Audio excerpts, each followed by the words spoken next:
Find the sine of s minus t. So notice that they give you that the sine of s is 2 over 5 and the cosine of t is 3/5, and they tell you on which quadrant each of the angles are located. But we don't know the measurement of each of the angles. So therefore, since we need to find s, the sine of s minus t, we're going to have to use our difference formula, which is sine, cosine, cosine, sine, with a minus in between. So therefore, the sine of s minus t will be equal to the sine of s cosine of t. That's a negative, so therefore it will be negative. Then cosine of s and the sine of t. So quick thing to be able to memorize this is, you notice that's st, st, sine, cosine, cosine, sine, with the minus in between. And make sure that you have the sine and the cosine for s, and the cosine and the sine for t. This is a minus, you should have a minus in between.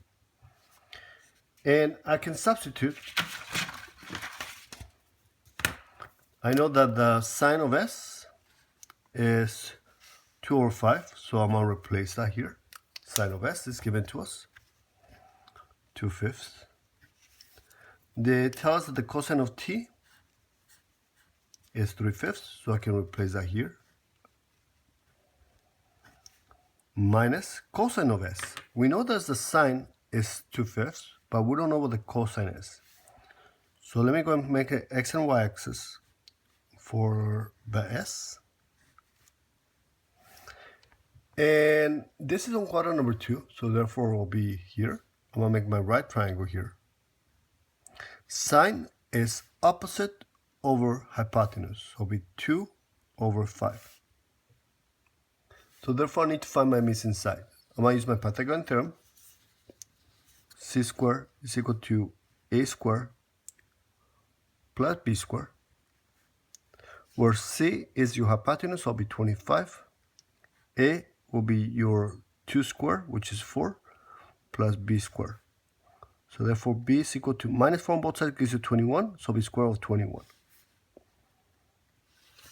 So now I can find the cosine, which is the adjacent over hypotenuse, so b squared of 21 over 5.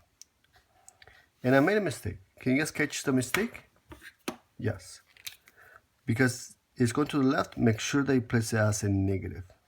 And that's what's important, to make sure that you place it on quadrant number 2, not just a regular generic triangle, right triangle. And I'm going to do the same thing with the second one, because I need to find the sine of t.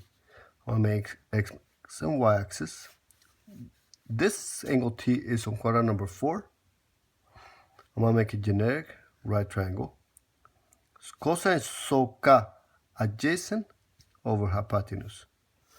Once again, I'm going to use my Pythagorean theorem. C squared is equal to a squared plus b squared. C will be 5 squared, which is 25. A will be 3 squared, which is 9, plus b squared. Minus 9 on both sides, so b is equal to the square root of 16, which is 4. And many of you guys have already memorized that's a 3, 4, 5 triangle, so you won't have to, if you don't want to do this, don't. But just be careful, your hypotenuse is the one that has to be a 5.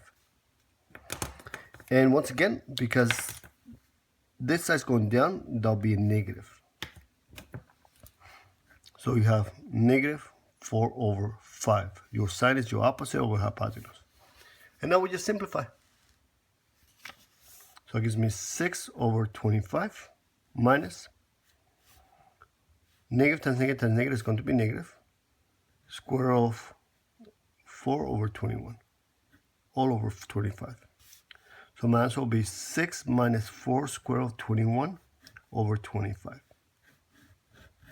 And that is the sine of s minus t. Now if I want an exact answer, I can just type into a calculator. Otherwise, this will be my answer.